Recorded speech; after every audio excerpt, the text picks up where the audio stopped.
Bluff City Media presents the Two Buck Sports Show. Stepping up to the microphone are your hosts, Drew Gann and Rusty Witten. Now, let's get to the show.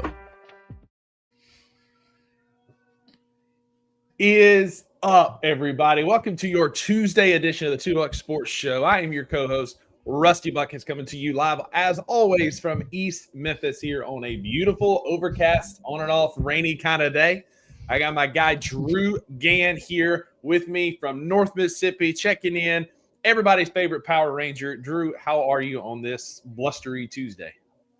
I'm good. I'm back home, spent the weekend travel. We're going to get into that.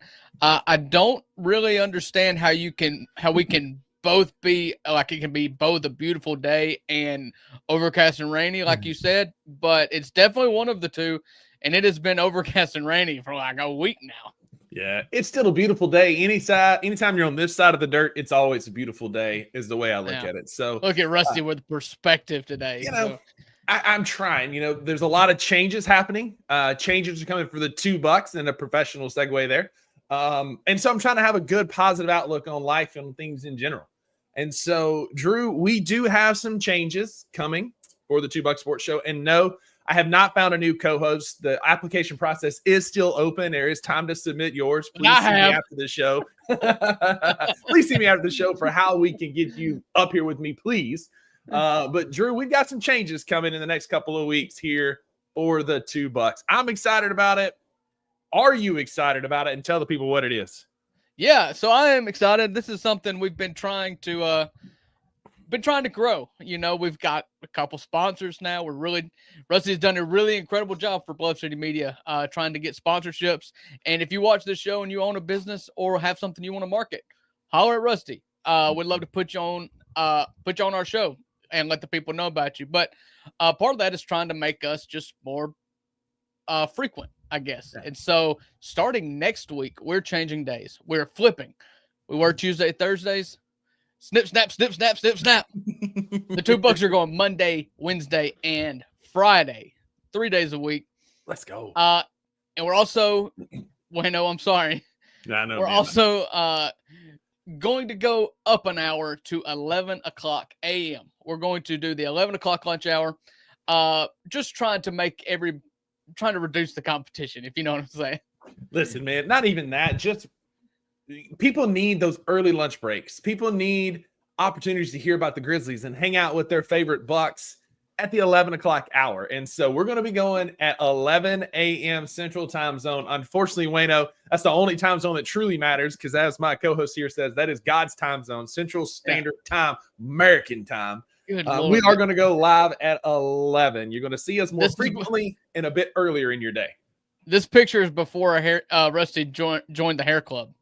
That's it. This was before the hair club for men or whatever. This was also back when I thought a goatee was an acceptable facial hair structure to be wearing. Thank God that I came around to the beard club here. What a goob in that picture. Yeah. So yes, we are excited, and no, we're not scared of competition.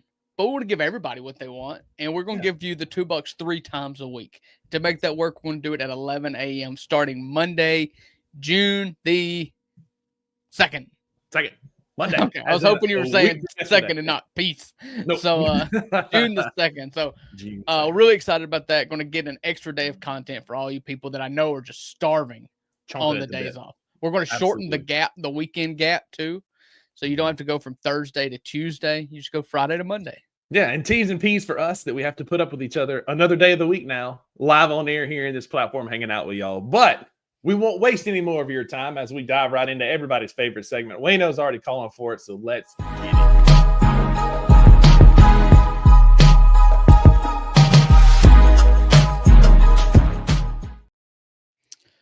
All right, all housekeeping aside, it's time to get this show back on to its normally scheduled programming, and it is Tuesday. It's been a long Memorial Day weekend, and we've got lots to catch up on. So, before we get started, Rusty, we are the $2 Sports Show. We are on Bluff City Media, and it is Tuesday, and it is time for our best and beat of the week. So, Rusty, I set them up. You knock them down. What's the best thing that happened to you since the last time we talked? Yeah, make sure y'all do hit like and subscribe while you're here. We have added almost 7,000 YouTube subscribers in the last 28 days here on Bluff City Media, cresting 20,000 subscribers.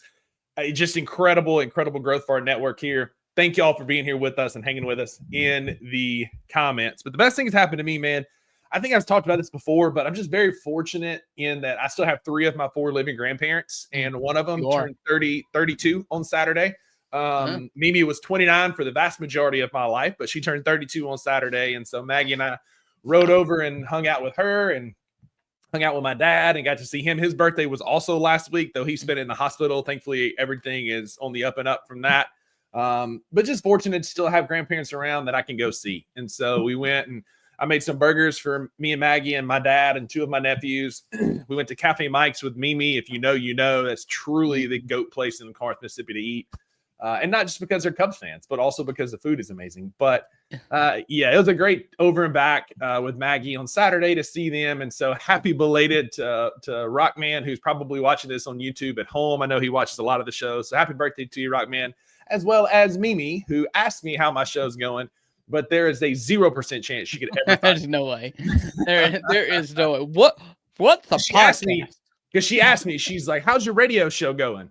And so that's what we need to know. Are we on the airwaves? God love her. Are we on the airwaves?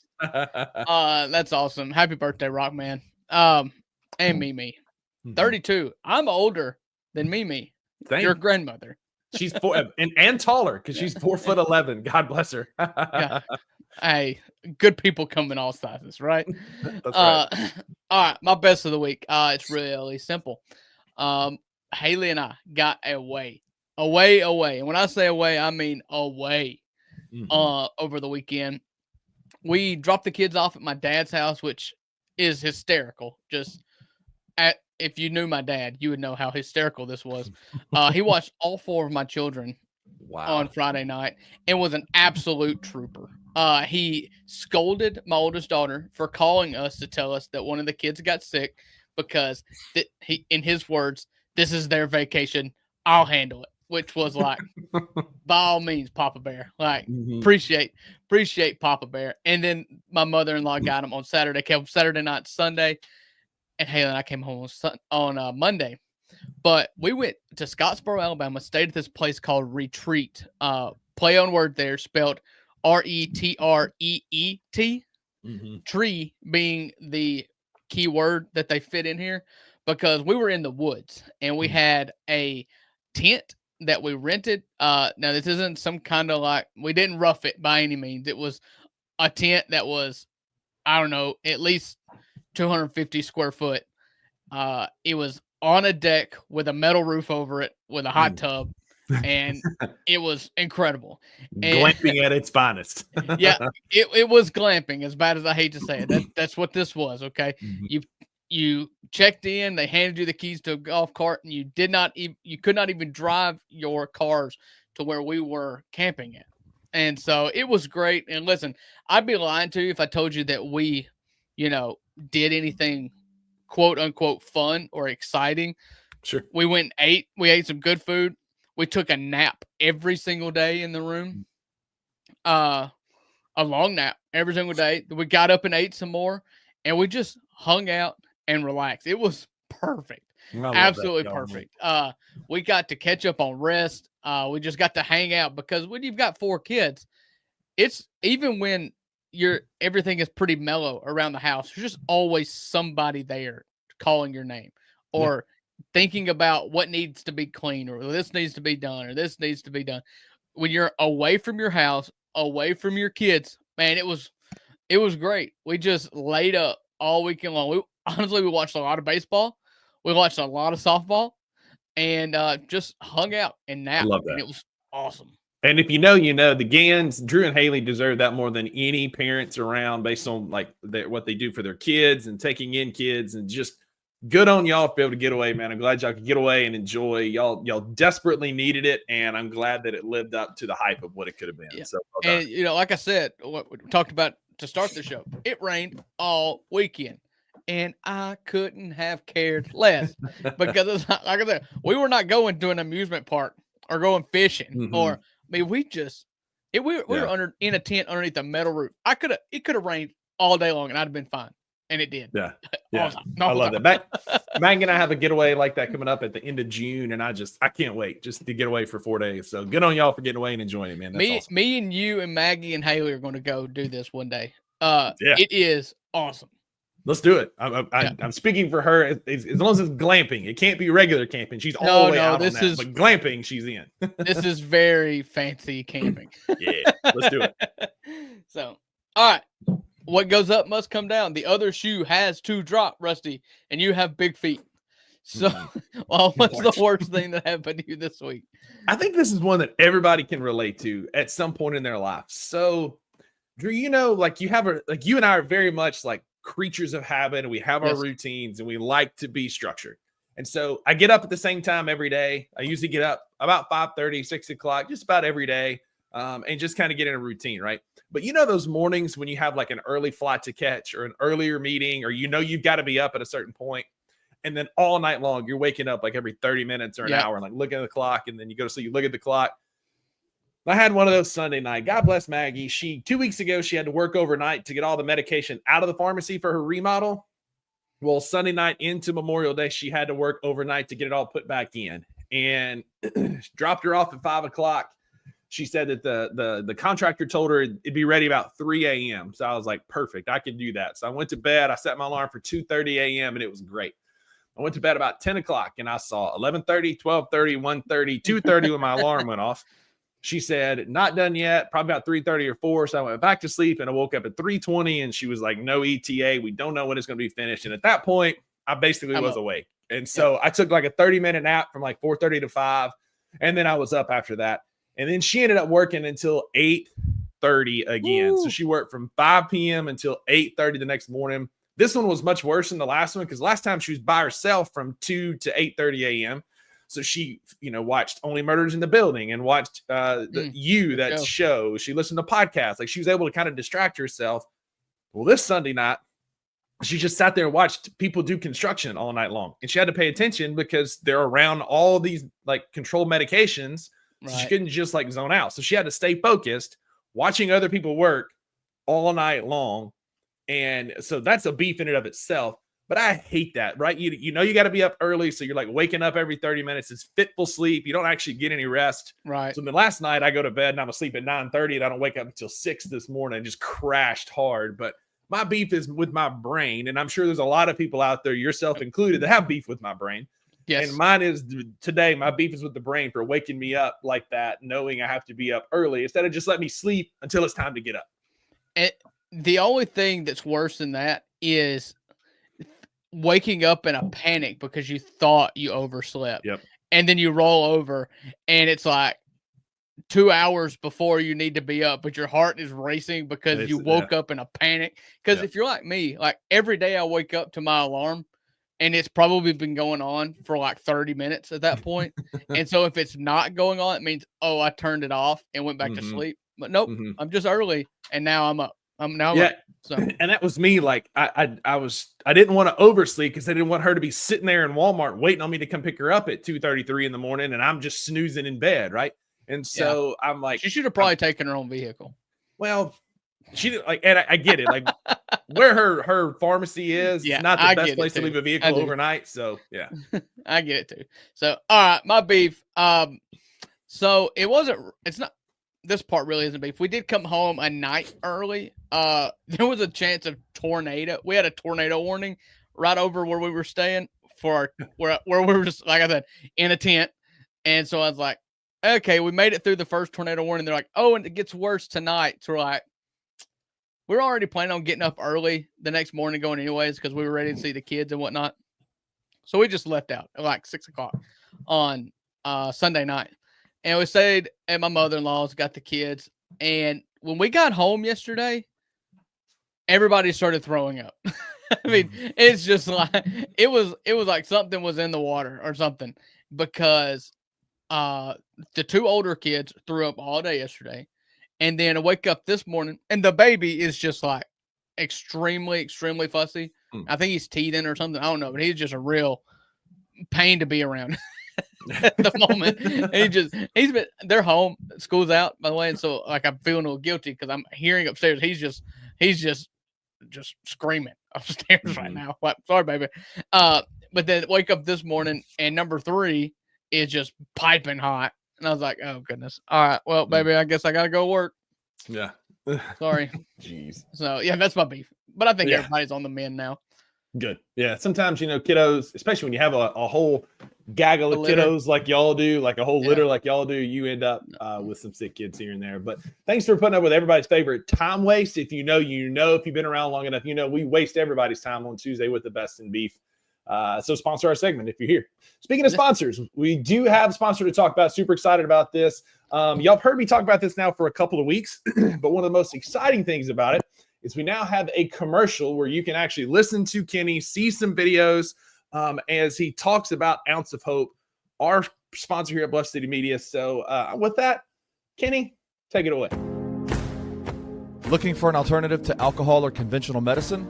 Check out Ounce of Hope, a Memphis-based dispensary with 2 local stores in the Sanderland Center and on South Cooper Street. You can get all the products you need in a location convenient to you. Each store offers an intentional shopping experience with dedicated bud tenders to answer all of your questions, from product selection and mushroom blends to our personal favorite, the Delta 9 seltzers. You gotta try the Peach Buzz.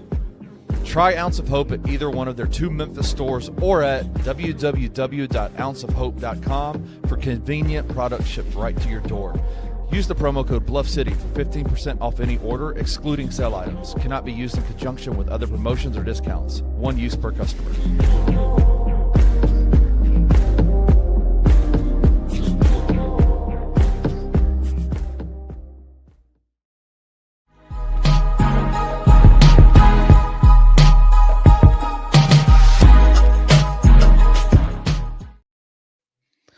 All right. Segment number 2 on your Tuesday. 2 for Tuesday, as some might say. Does Subway still do that? The 2 for Tuesday? I don't think so. You remember when that was a hit when I was a kid. Sonic used to do those $5 bags on Tuesdays too, where it's like $5, you got 5 cheeseburgers. Like I go get wrecked at Sonic on a Tuesday afternoon. How does this segment always end up with us talking about childhood fast food habits? Because we're chunky boys, right? Like we be eating. We just talked about our best and our beef for the week. I didn't get this size on accident. It's because I like to eat. But you're speaking of liking to eat, a little professional segue there. Jaren was eating for a while this season is what I'm getting at. And we're going to talk about his contract here in a minute. But we got an interesting summer ahead of us. About 30 minutes ago, Shams was on the Pat McAfee show talking about how he's getting some rumblings and hearing from some NBA executives that this is going to be one of the more exciting summers we've seen in a long time. The quote was, "This is the most, I think, anticipation team executives have had over an offseason. I think this offseason might be the craziest ever," which is bold talk. I get that. But the Memphis Grizzlies are going to be firmly wrapped up in that with one Jaren Jackson Jr. Jaren was cooking for parts of the season. At one point, he was a top 7 candidate for MVP, was on most people's ballots for all NBA up until he turned his ankle with about a month ago in the season, and he wasn't quite the same. Ended up not making it. He missed it by about 13 votes, missing that all NBA third team, but he did make an all defensive team. One of the few players who can actually average, be your team's highest scorer, and get on the all defensive team. We'll talk more about that. Drew, it's shaping up for an interesting offseason. Jaren's under contract for one more year. Had he gotten all NBA, he would have been eligible for a $348 million contract extension, which he's not going to get now. So I pose it to you, Drew. Heading into this crazy offseason, if you're Jaren, do you try and restructure this summer? Or do you go all in and bet on yourself and say, look, I'm going to make all NBA next year. Y'all got to pay me next summer? Yeah, I mean, honestly, I think you continue to bet on yourself, because Jaren is currently on one of the best contracts in NBA history, team-friendly contracts in NBA history, because the first 3 years of his NBA career, he was dealing with injuries and foul trouble, and you could see what he could become, but he had not become that yet. And it was still all theoretical when he signed his second contract And it's just an absolutely amazing contract. And it's hard for me if I'm thinking about it, like if I'm Jaren Jackson Jr. and I'm right there, and I know that if I finish out the season strong, like you said, there was an ankle injury that attributed to this, but if I finish out the season strong, then I'm making $70 million a year for 5 years, or I just play it safe and sign a $35 million a year contract for 5 years. I think I'm just going to bet on myself, because what's the worst that could happen? Like, I mean, I guess the worst that could happen is you blow out your knee and you're never the same and you wish you had it. But realistically speaking, if you have another solid season, you are going to get the same money you can make next season, or this season, this contract extension after next season. Yeah. And best case scenario is you make an all NBA team and you just sign a $70 million a year contract and everybody's happy. Agreed. And like, I know, in our group chat, Wayno's been on this. I've seen it a little bit. Like, from everything I'm seeing and hearing, Jaren loves being in Memphis. I don't think Jaren wants out of Memphis. He likes playing with Ja. He likes playing this organization.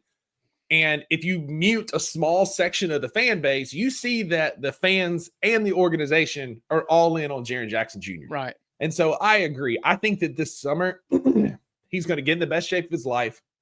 He's going to come back next year with a vengeance, working on parts of his game that he does struggle with. He could be a better rebounder. He could be less impulsive on defense. Some of that I also blame on some of the defensive players around him and him having to cover up for them, but I'll leave that aside for now. I think that Jaren absolutely bets on himself. We don't have to re-sign him this summer. He doesn't have to re-sign this summer. What's scary is, yes, next year he would be able to test the free agent market a bit, but the Grizzlies have bird rights, and we have, which basically for those who don't pay attention, we need to, like with bird rights, meaning we can match or exceed any offer that he has made from any other team. And we would be able to sign him to that. I don't think that applies for next year, though. He's unrestricted next year, so I'm not sure that you what can. I read that we still had bird rights is what I read. Look, we'll look it up here in a minute. I don't understand bird rights. Birds aren't real.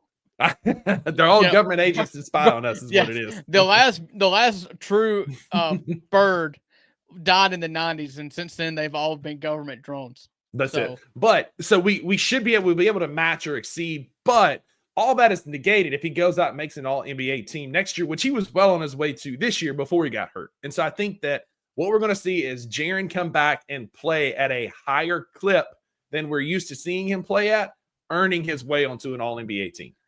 Yeah, I do think that he probably just runs it back, because there was a lot of talk leading up to this season, this season that just ended, that he could sign an extension, and he didn't, because I think everybody in his camp realizes, like, hey, if you get an all NBA team, you're talking about losing out at that point on $15 to $20 million a year. And so I do think that he just kind of lets it run out again. But I'll be honest with you, if I'm human, I'm a person, and I know his dad was in the NBA and he has far surpassed his dad's career earnings at this point. It's just like silly money at this point.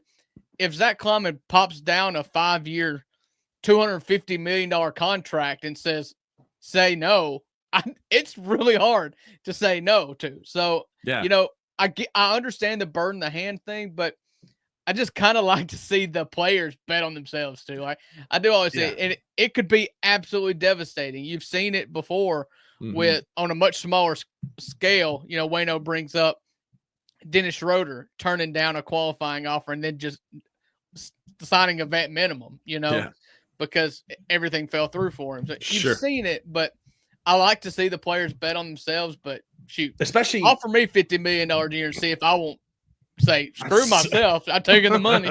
Absolutely, I'd sign that in a heartbeat. But I'm going to say this out loud. Kenny, please don't clip this for future use, because I hope this holds true. Knock on wood, rub the rabbit feet, whatever. Go ahead, say it. Jaren has been Mr. Dependable for the last few years. He has been an Iron Man for the Grizzlies, and he's carried this team without any significant injuries. Yes, he had the ankle turn this year, but if I'm him, I'm banking on my health because I've been healthy. I'm banking on myself and betting on myself to stay healthy, play at a better clip next year, go earn an all NBA nods, because you're clearly on the radar for that. People notice, the journalists see that. And so you know that you have an inside track to an all NBA team, and all you got to do is make the third team. You ain't even got to make first team. If you make any all NBA team based on the new CBA, you are eligible for a supermax contract. Yeah, I think that he probably will too, because I mean, contract year, Jaren, we've seen it this year. It's incredible, and I think we'll see it. I think we'll see it again next year. So yeah, I'm all for it. Either way you want to do it, I think that he stays a Grizzly. You know, he's come out many times saying like, you know, my dad was a journeyman in the NBA. We never lived anywhere long. I don't really have a hometown. I've lived in Memphis more than I've lived anywhere else in my life. But yeah, I think he values all that. And so I do think that the Grizzlies do hold the cards. And I do know that this is a business, but I think that with Jaren especially, they will handle him like they handled Ja, and they're going to do right by him. And they're not going to try to pull one over on him. And if they're going to give him an option to sign this year, and it will be lucrative.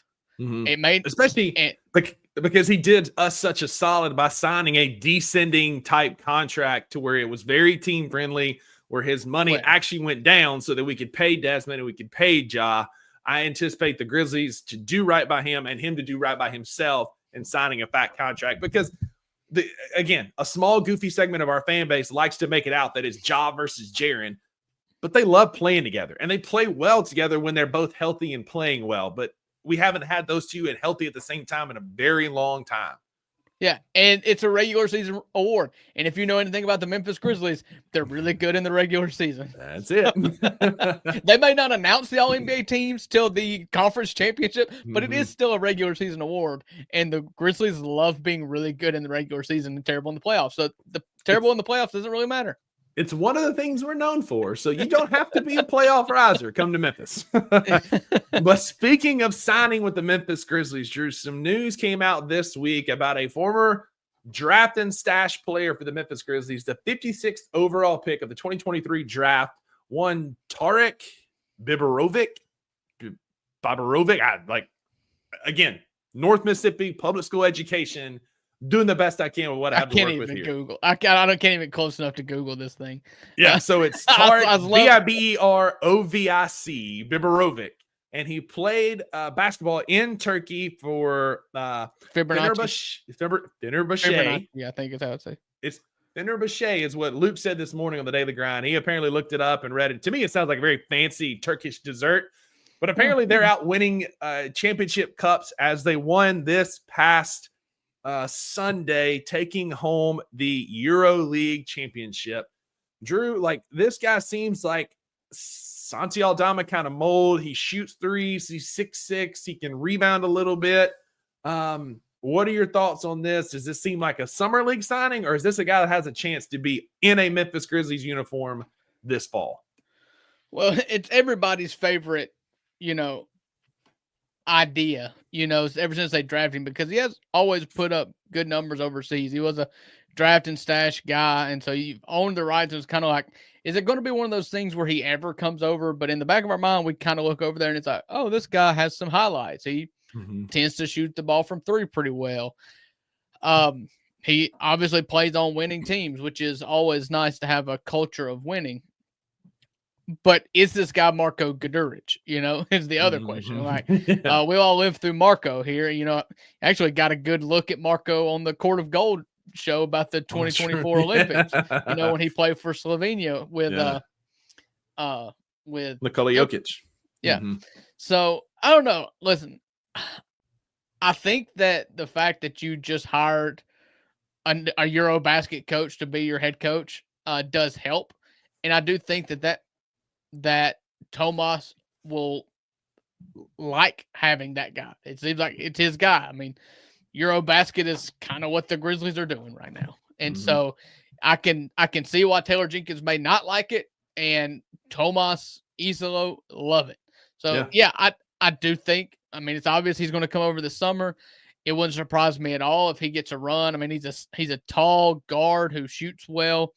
I'm not going to pretend to know what he's like defensively or how fleet of foot he is. What I worry about with all these players is the athleticism, how much athleticism they have. Because there's a lot of itches, as my wife says, in the NBA. You know, Jokic, Doncic, Bogdanovich. Not a one of them do you look at and be like, he's an athlete. You know, cerebral, yes. Good shooter, possibly. Absolute junkyard dog, more times than not. But athletically, I don't know. And so it's one of those things like Luka and Nikola Jokic, all these, those were no-brainers. Obviously, this guy's not a no-brainer. He would have been here when he got drafted. But could he play a role in this team? Possibly. Honestly, I love to see it because we hear about him. There's Twitter accounts that always love to throw his highlights up anytime he does something good. So, yeah, let's just bring him over here and see what he's got. Worst case scenario is you just send him back. I mean, that's it. He's a 6'6" guard who has moderate athleticism per his draft report, but he's averaging 10.5 points per game in EuroLeague, a little over 3 rebounds, almost 2 assists. But the biggest thing is his career three-point average is almost 44%, and he's averaging about 4.95 threes per game. So he shoots at a good clip. He shoots a decent amount, but we don't need him to come over here and be that guy yet. I'm with Wayno. If we give him a chance, be patient, let's see what he's got. You'll know pretty early on this summer if you've got anything in him. I'd love to see him play some summer league ball with us, but I don't know how that works from a EuroLeague transfer, if he can or cannot, but why not? Let him go play with some of the young guys and see what happens. But a 6'6" shooting guard that shoots 43% from three sounds really, really intriguing. Honestly, that's all I want. I'm not looking for, I mean, obviously, if he turns into Luka Doncic, great. Be great. But that's not what you're looking for. When you're building this team around John Moran, if I've said it once, I've said it 1,000 times, you need somebody on the wing that can catch and shoot. You need a guy that can work around Ja. What we need is shooting. We have no wings that can shoot. Can he defend? I don't know. Is it the most important thing? No. We need shooters.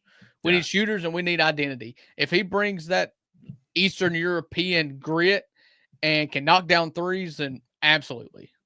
That's it. We need a 3-and-D guy, somebody who can catch and shoot with jaw drives, and somebody who can be a above average defender. Because you've got Jaren, you've got Jalen. Yeah, don't look for the Eastern European guy to be the lockdown defender. Just go ahead and get that out of your above average. All I'm asking is above average. Don't ask for an Eastern European man to be average. Name one. That's fair. Name one. I mean, none of them are great defensively. You're maybe the right. French. Maybe you can ask for the French guy to be a good. Yeah, Wemby is a great defender. Those guys can defend. You know, the Eastern Europeans, Europeans. No. Your opinions. That's your opinion. Your opinion is that they can't defend. Absolutely. Well, speaking of can't defend, like the conference finals have been exhilarating. Like last night, the Minnesota Timberwolves couldn't do anything to defend Oklahoma City, and we got a 128-126 final, which you don't see often in this point of the NBA. Both those teams were just scoring at will last night. SGA had probably the quietest 40-point near triple-double I think I've ever seen. Lou Dort's out there diving at ACLs, trying to take folks out, going for loose balls. Always. Mike Conley is out there blocking Jalen Williams. Like, just what an epic game last night. And then the Eastern Conference Finals series between the Knicks and the Pacers is just chef's kiss. Like, that's high leverage basketball. We get another iteration of that tonight at 7. Drew, high level thoughts. Yeah. Let's start with the Western Conference Finals. Let's start there. Thunder T-Wolves. Thunders took a 3-1 lead last night. What are your thoughts on that series? This is kind of what I told you would happen. Mm-hmm. I told you that Oklahoma City wasn't going to boat race them the whole series, and they haven't. You know, did I expect Minnesota to have a 40-point win in Game 3 at home? No. But if the lower seeded team is ever going to win a game, it's going to be Game 3. Mm-hmm. And you were saying 4 or 5. You were saying 4, maybe 5. Mm-hmm. I was saying 5, but more likely 6. And baked into that assumption was I thought they would win Game 3, and I thought Game 4 would be competitive. And you saw that Minnesota was extremely competitive. It was what ended up being a 4-point loss in which Ant had 14 points. Was just really not a factor offensively at all. I don't understand his aversion to shooting in high level games. Like, this is not the first time he had his first field goal attempt at the start of the second quarter. Like he didn't even take a shot in the first quarter. They had 7 turnovers in the first quarter and Ant not shooting. The fact that they came back and only lost by 2 is a testament to their bench, where they got 74 points out of DiVincenzo and Naz Reid. You got 74 points out of those dudes. That's the only reason they were in that game. It's not a good recipe, if we're being honest, for not to beat winning Oklahoma the City. series. Not when you're going back on the road now down 3-1. Yeah, you can't have your 3 best players be 3 role guys. And that's the best you can say about DiVincenzo.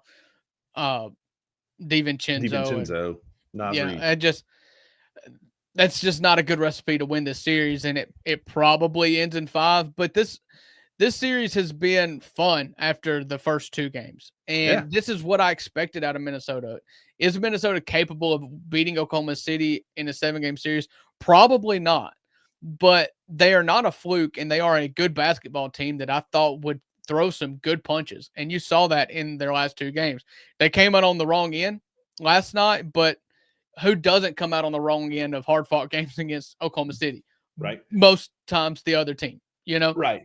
And I'm over like the Nickeil Alexander-Walker SGA kind of storyline. Did you know they were cousins? I don't know if you watched the game last night, but did you know they were cousins? Because if they said it once, they said it 11 times last night. But they're having more success with Jaden McDaniels guarding him. And so I don't understand why you continue to watch the what is it called? Patricide, where like family killing family, where SGA is out there just cooking. Patricide is when you kill your father. But there's something like that. I don't know. Again, you don't come here for the brains, right? You come here for the sports sake. I don't know why you don't leave Jaden McDaniels on him. But the other thing we got to talk about is Julius Randle coming back down to earth in a cataclysmic style. Like 5 points, 7 boards last night, was virtually unplayable at points, just could not get anything going. And it's like we talked about, like if it stayed in a half-court type game, he can play. But last night was a bit more back and forth, teams that like to get out in transition, and Julius Randle was the Julius Randle that we've come to know and love.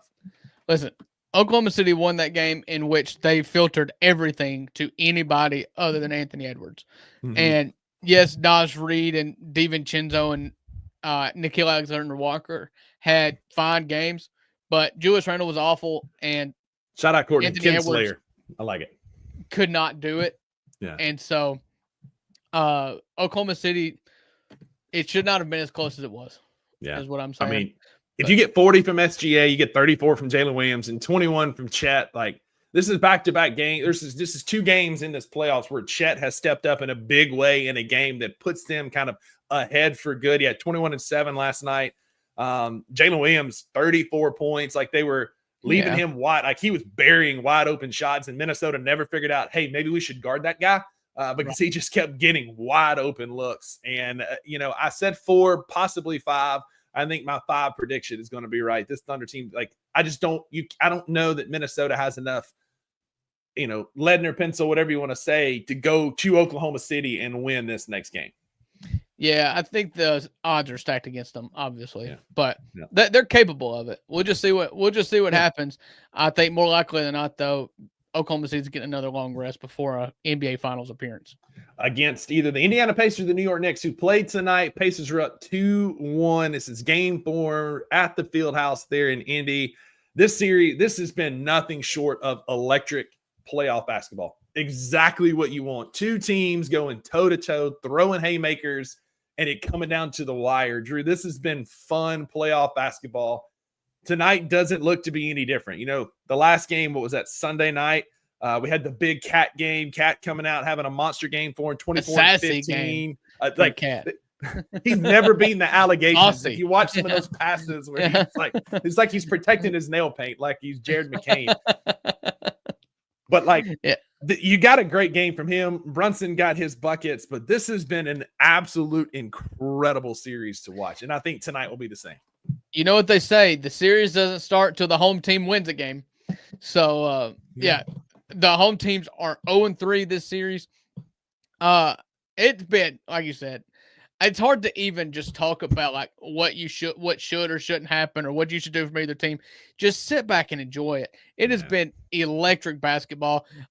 on 2 occasions in this playoffs have me and my son ran around in circles in our house, and it's both because of Halliburton making outrageous game-tying or game-winning shots. Yeah. And so, yeah, I'm all in on Halliburton. I'm all in on the Indiana Pacers. Mhm. I'm all in on this series going 7. Yes, please. And Please, I basketball cannot, gods. yeah, I cannot wait for this game tonight. Like you said, 7:00. It's just perfect. I It can't is. wait.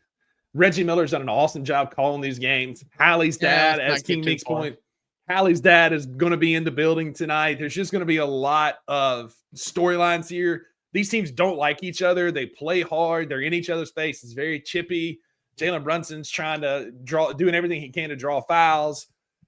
This Pacers team is hard not to root for. If you're a fan of a small market like we are, Right.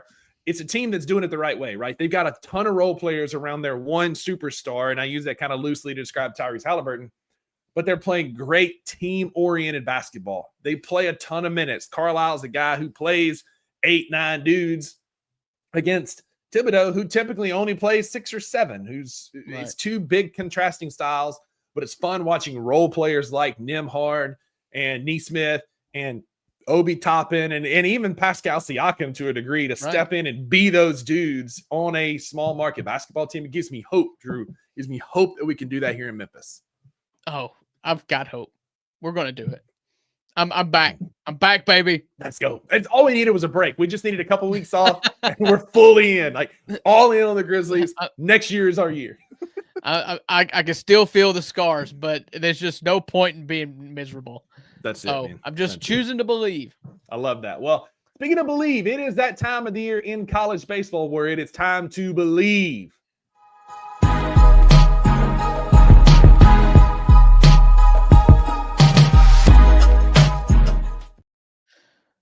All right. At third segment on Tuesdays, this is our anything goes segment. We could talk about anything. And right now, we're hot and heavy over postseason baseball, which for the first time in 3 years, both of our teams are taking part in postseason baseball. How about that? How about Ole Miss goes on an absolute tear in Hoover, Alabama, falling in the championship game to finish second place in the SEC tournament. But by getting to the championship game in the SEC tournament, sealed them a host spot for the regionals. For those of you who don't know, regionals in playoff baseball, that's where 4 teams go to one host site and they duke it out. One team emerges. So Ole Miss as a 1 seed means they get to host it in Oxford, Mississippi. They host Murray State, Western Kentucky, and Georgia Tech for a 4-team double elimination battle royale for the opportunity to play in the super regionals against the winner of the Athens, Georgia regional. Yep. And Mississippi State, because they scored as many runs in Hoover as I did in a 0-1 exit from Hoover. They go as a 3 seed to Tallahassee, Florida to play the Florida State Seminoles. Yeah, we play Florida State's the number 1 seed. 2 seed is a mid-major Northeastern who finished the game on a 27-game winning streak. Bethany Cookman is also there, so we get to square off against the Northeastern in the first game on Friday. Big mid-major school there. So I found this website. If you're watching, thanks for paying attention. It's called Pair Ratings, PEAR, where they use a lot of math and formulas and statistics and war and all this high-level math junky stuff. Just spit out rankings and put out odds of who's going to win. Based on their pair ratings, the number 1 most difficult regional is the Tallahassee regional. Mississippi State coming in hot, leading up. Tallahassee coming in hot until the SEC tournament. You got Northeastern on a 27-game win streak, and Florida State was a top 5 team at some point this year. They still finished in the top 10. Great program down there. Followed closely by the Ole Miss, the Oxford regional, who brings in Georgia Tech, one of the best programs year in and year out in the ACC. Drew, we've got several SEC teams that are not only hosting, but are championship favorites. Right now, the odds-on favorites in order, your first 5 are Arkansas, Tennessee, LSU, North Carolina, and Georgia are the 5 teams with the best odds to win it all, 4 of those being SEC teams. But you always get that Cinderella.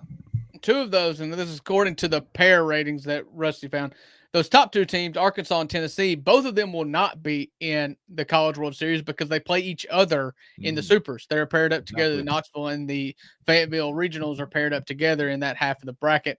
So, listen, regionals are difficult. It's double elimination. Every year you see teams get smacked around that you don't expect to get smacked around. I know Arkansas got put out a couple years back by Louisiana Tech. You see crazy stuff like that all the time. So you're always looking at who's in the bracket. Was it East Tennessee that put out Ole Miss that year?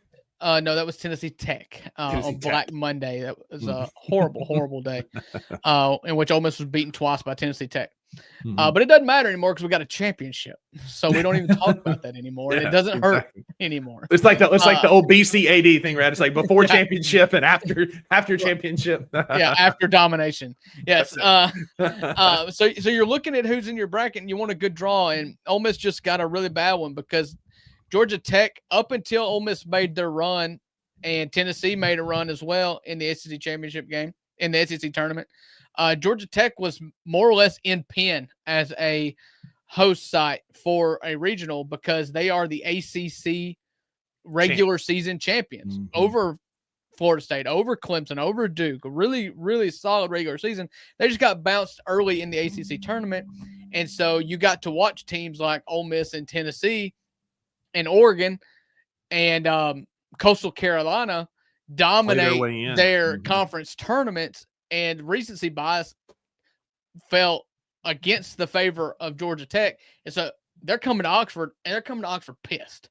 And so you don't like – they were really the one team I didn't want to see as a 2 seed.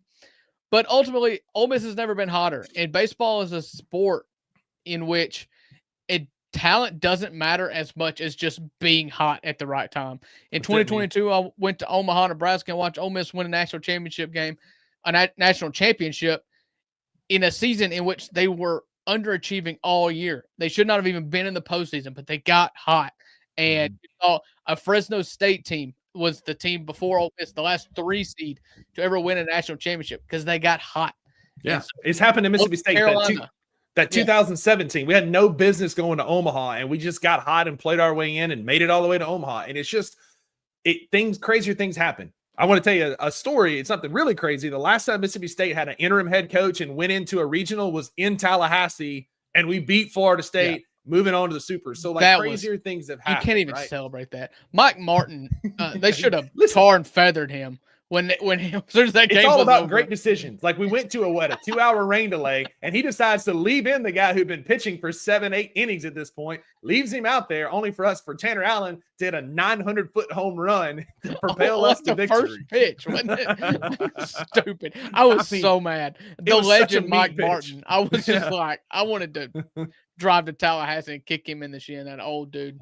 So, but there are going to be some Cinderella teams that get there, right? Like you talked about, your Cal State Fullertons, your Ole Miss, your States. Like, there have been some runs of some teams that get there, Drew. Every year, Coastal Carolina won a national championship in 2006 or 2016 as a mid-major. That's what's so great about college baseball is, like, you're not going to see that in college football, right? We've seen this play out time and time again. Boise State gets boat raced. These teams that play good teams.